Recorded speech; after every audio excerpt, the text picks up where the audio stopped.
Hello everyone, I am Vandana Kumari, Assistant Professor PG Department Sociology, Magad University. So जैसा कि हमने last video में Karl Marx की theory के बारे में डिस्कस किया था, जो कि मैं सेकेंड सेमेस्टर स्टूडेंट्स को पढ़ा रही हूँ। तो कार्ल मार्क्स की थ्योरी को जो हमने लास्ट वीडियो में डिस्कस किया था वो था मोड ऑफ प्रोडक्शन के बारे में। उसके पहले हमने डिस्कस किया था कि why economy is very important and how economy controls the super structure thing. कैसे जो इंफ्रास्ट्रक्चर है वो सुपर स्ट्रक्चर को रेगुलेट करती है, कंट्रोल करती है। उसके बाद हमने पढ़ा जो दो प्रकार के क्लासेस होते हैं जो इकोनॉमी के बेसिस पे उनका डिवीजन हुआ है, स्ट्रेटिफिकेशन हुआ है कि इकोनॉमी के बेसिस पे दो क्लासेस होते हैं अकॉर्डिंग टू कार्ल मार्क्स। तो वो क्या होती है? वो होती है haves and have not. Have का मतलब होता है those who have own means of production, and have not मतलब those who have not their own means of production. They are basically working class और वीकर क्लास हम उसे कह सकते हैं। तो फिर अभी तक हम लोगों ने ये दो हैव्स एंड हैव नॉट के बारे में डिस्कस किया था, और लेटर हमने ये भी डिस्कस किया था कि ये दो इतने इम्पोर्टेंट क्यों हैं और इनको हम किस तरीके से समझेंगे। तो उसको समझने के लिए हमने ये भी डिस्कस किया था मोड ऑफ प्रोडक्शन के बारे में कि मोड ऑफ प्रोडक्शन क्या है। जैसे कि हमने डिस्कस किया कि मोड ऑफ प्रोडक्शन जो है मतलब ये क्या दिखाता है। मोड्स का मतलब क्या होता है? वेज ऑफ प्रोडक्शन, किस प्रकार से कैसे उत्पादन हुआ है समाज में। जैसे कि हंटिंग गैदरिंग सोसाइटी से कैपिटलिस्ट स्टेट तक किस प्रकार से निरंतर प्रोडक्शन होता आ रहा है समाज में। और इसमें जैसे हमने जो भी बात किया हैव्स एंड हैव नॉट, इनका क्या रोल रहा है, इसको हम किस तरीके से समझ सकते हैं। तो फिर अभी तक जो हम लोगों ने लास्ट वीडियो में डिस्कस किया था कि मोड्स ऑफ प्रोडक्शन में, जैसे कि हमने ये ऑलरेडी डिस्कस कर चुके हैं कि जो मोड ऑफ प्रोडक्शन है उसमें जो सबसे इम्पॉर्टेंट चीज़ है वो है forces of production and relation of production. Forces of production का मतलब होता है जो जैसे किस प्रकार जो ह्यूमन बीइंग है वो हमेशा से चाहता है कि वो किस प्रकार से नेचर को कंट्रोल करके उसको यूज़ करे। तो यहाँ पर जैसे समझ लीजिए इसके अंदर में आता है tools and technology, scientific knowledge, machineries, raw materials, ये सारी चीज़ें जो हैं वो आती हैं फोर्सेस ऑफ प्रोडक्शन में। एंड रिलेशन ऑफ प्रोडक्शन का मतलब होता है कि उत्पादन के संबंध, मतलब किन दो ग्रुप्स के बीच में रिलेशनशिप होता है जिसके द्वारा उत्पादन समाज में बढ़ता है या फिर उत्पादन होता है, जो प्रोडक्शन हो रही है वो किस प्रकार से होता है। तो रिलेशन ऑफ प्रोडक्शन में ही मेनली आता है कि हैव्स एंड हैव नॉट का रिलेशनशिप, जो कि अभी हम डिस्कस करेंगे। तो अभी तक हम लोगों ने ये सारी चीज़ें अपने लास्ट वीडियो में डिस्कस कर चुकी हैं, और उसके साथ कुछ स्टडी मटेरियल भी प्रोवाइड किया जा चुका है, जो कि आप लेक्चर के साथ साथ वो सारी चीज़ों को भी देख सकते हैं। तो आज हम लोग डिस्कस करेंगे हिस्टोरिकल मटेरियलिज्म। हिस्टोरिकल मटेरियलिज्म इतना इम्पोर्टेंट इसीलिए क्योंकि इस जो भी हमने अभी तक डिस्कस किया है कि कैसे हंटिंग गैदरिंग सोसाइटी, जो प्रिमिटिव जो क्लासलेस सोसाइटी है, उससे लेकर अभी तक जो कैपिटलिस्ट स्टेट है, कैपिटलिस्ट मोड ऑफ प्रोडक्शन है, इसको हम किस तरीके से देखें, उसको समझने के लिए कार्ल मार्क्स ने जो कॉन्सेप्ट, जो टर्म यूज किया है वो है हिस्टोरिकल मटेरियलिज्म। हिस्टोरिकल मटेरियलिज्म का मतलब आप हिस्ट्री से, मतलब हिस्ट्री को ट्रेस करते हुए आप अभी के प्रेजेंट सिचुएशन को आप देख पा रहे हैं, उसको आप ट्रेस कर सकते हैं।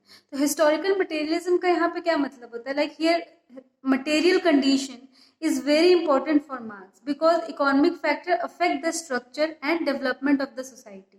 जो कि हमने ये सारी चीज़ें पहले भी डिस्कस की कि जो मटेरियल कंडीशन है वो मार्क्स के लिए क्यों इतना इम्पोर्टेंट है और किस तरीके से ये स्ट्रक्चर को इफेक्ट करता है, और डेवलपमेंट, जो सोसाइटी में जो डेवलपमेंट हो रहे हैं उसको भी किस प्रकार से इफेक्ट करता है।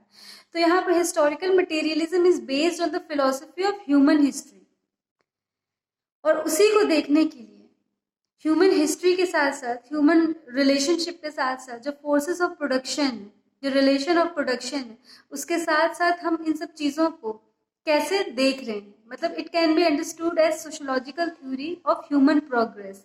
मतलब कि हम मतलब इतिहास के माध्यम से कैसे मानव प्रगति को देख रहे हैं, कि इतिहास हमारे लिए इतना इम्पोर्टेंट, जो हिस्ट्री है वो हमारे लिए इतना इम्पोर्टेंट क्यों है। तभी इसका जो कॉन्सेप्ट है वो क्या है, हिस्टोरिकल मटेरियलिज्म। मतलब मटेरियलिज्म क्या है, बेसिकली हम यहाँ पे प्रोडक्शन की बात कर रहे हैं कि किस प्रकार से प्रोडक्शन जो है इन्हांस होता है, लाइक फ्रॉम प्रिमिटिव, जैसा कि हम सब जानते हैं कि वो क्लासलेस सोसाइटी था, लेकिन from ancient society, ancient mode of production में जो तरीका था, जो प्रोडक्शन होता था, that was very different from primitive society, क्योंकि प्रिमिटिव सोसाइटी में क्या था, क्लास ही नहीं था। लेकिन एंशियंट मोड ऑफ प्रोडक्शन की जब हम बात करें तो एंशियंट मोड ऑफ प्रोडक्शन में दो लोगों का रिलेशनशिप था, दो लोग मतलब दो क्लास का रिलेशनशिप था, हैव्स और हैव नॉट, जो हमने डिस्कस किया था। यहाँ पर हैव कौन है, वो मास्टर्स हैं, और जो हैव नॉट है वो स्लेव। यहाँ पे किस प्रकार से हम ये देखेंगे कि किस प्रकार से ये दोनों का जो रिलेशनशिप था वो जो प्रोडक्शन को किस प्रकार से उन्होंने हेल्प किया इन्हांस करने में, किस प्रकार से वो प्रोडक्शन धीरे धीरे इंक्रीज होता चला गया फ्यूडल मोड ऑफ प्रोडक्शन में। फिर फ्यूडल मोड ऑफ प्रोडक्शन में हम देखेंगे हैव और हैव नॉट का रिलेशनशिप सेम है, बट द कैरेक्टरिस्टिक्स जो है उनके वो अलग हो गए। जैसे मास्टर्स जो है वो फ्यूडल मोड ऑफ प्रोडक्शन में क्या हो गया, यहाँ पे लैंडलॉर्ड एंड टेनेंट का रिलेशनशिप हो गया।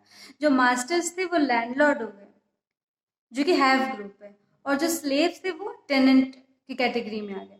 तो यहाँ पर relationship also changes, like haves और हैव नॉट का रिलेशन फिक्स है, लेकिन इनका रिलेशनशिप का जो कैरेक्टरिस्टिक्स है वो चेंज हो जाता है। और जो प्रोडक्शन की जो क्षमता है, जैसे एंशियंट मोड ऑफ प्रोडक्शन में जो चीज़ें होती थी वो उसका एक चेंज रूप में हम देखते हैं किसमें, फ्यूडल मोड ऑफ प्रोडक्शन में, कि किस प्रकार से यहाँ पर उत्पादन बढ़ा है। और यहाँ पे उत्पादन का जो मेन फोर्स था, जो फोर्सेस ऑफ प्रोडक्शन जिसको हम कहते हैं, वो मेन क्या था, हम किसके बारे में यहाँ पे देखते हैं। फिर उसी प्रकार से फ्यूडल मोड ऑफ प्रोडक्शन जो है वो चेंज होकर कैपिटलिस्ट मोड ऑफ प्रोडक्शन में आ जाता है। एंड देन रिलेशनशिप किसके बीच में होता है, relationship is between capitalist and working class. यहाँ पर क्या होता है, यहाँ पर कंप्लीटली एक हम देखेंगे कि एग्रीकल्चर से एग्रो बिजनेस, और फिर जितने भी जो लैंड हमने जो लैंडलॉर्ड ने क्या किया था, लीज पे दिया हुआ था टेनेंट को, वो सारे जो वो लैंड है वो क्या करते हैं, वापस से जब कैपिटलिस्ट स्टेट आता है तो वो सारा लैंड वो उनसे ले लेते हैं, क्योंकि हो सकता है कि प्रोडक्शन को और बढ़ाने के लिए उनको फैक्ट्री स्टैब्लिश करना, इंडस्ट्रीज बनाना। तो इस वजह से हम देखेंगे कि किस प्रकार से प्रिमिटिव सोसाइटी से लेकर, प्रिमिटिव सोसाइटी को हम एशियाटिक मोड ऑफ प्रोडक्शन भी कह सकते हैं, जहाँ पर कोई क्लास नहीं था, उसको हम लोग बाद में और डिस्कस करेंगे। तो प्रिमिटिव सोसाइटी से लेकर कैपिटलिस्ट स्टेट तक प्रोडक्शन किस प्रकार से बढ़ा है, जो सरप्लस वैल्यू का जो कॉन्सेप्ट है वो किस प्रकार से चेंज होता है। बहुत सारे नए नए जो कॉन्सेप्ट हैं, जैसे कॉमोडिटी फेटिसिज्म, ये सारे जो कॉन्सेप्ट है वो कैपिटलिस्ट स्टेट में क्यों आया। तो ऐसे हम इसको यहाँ पे डिस्कस करेंगे कि why historical materialism is very important to understand this modes of production, कि मोड ऑफ प्रोडक्शन यहाँ पे क्यों जरूरी है, और यहाँ पे हिस्टोरिकल मटेरियलिज्म के माध्यम से हम इसको किस तरीके से देखेंगे। तो यहाँ पर सबसे पहले हम कुछ पॉइंट्स के बारे में डिस्कस करेंगे, जो कि है जैसे कार्ल मार्क्स यहाँ पर क्या कहना चाहते हैं, लाइक ही वांट टू से the process of socio political life is constituted by the modes of production of material life.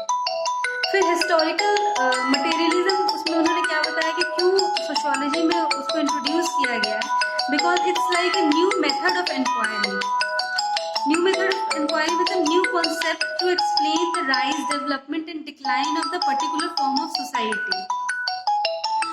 तो इस चीज को हम यहाँ पे देखेंगे कैसे ऐतिहासिक भौतिकवाद जो एक कॉन्सेप्ट है वो एक प्रकार की विधि के रूप में हमने, मतलब जो कार्ल मार्क्स है उन्होंने उसका उपयोग किया है, जिसके द्वारा हम समाज के उत्थान से लेकर उसके डेवलपमेंट से लेकर उसके डिक्लाइन तक को स्टडी करते हैं। और यहाँ हिस्ट्री इसीलिए इम्पोर्टेंट है ताकि हम ह्यूमन हिस्ट्री के साथ साथ जो मटेरियल है उसको भी हम ट्रेस कर सकते हैं। तो आज के लेक्चर में हम इतना ही डिस्कस करें। नेक्स्ट हम हिस्टोरिकल मटेरियलिज्म को फिर से डिस्कस करेंगे और मोड्स ऑफ प्रोडक्शन को और डिटेल्स में पढ़ेंगे एक एक करके कि कैसे एशियाटिक मोड ऑफ प्रोडक्शन का कैरेक्टरिस्टिक्स क्या है, वापस से फिर फ्यूडल मोड ऑफ प्रोडक्शन क्या है, एंशियंट मोड ऑफ प्रोडक्शन क्या है, कैपिटलिस्ट मोड ऑफ प्रोडक्शन क्या है, उसको हम बाद में और भी ज़्यादा डिटेल्स में एक एक करके डिस्कस करेंगे। Thank you.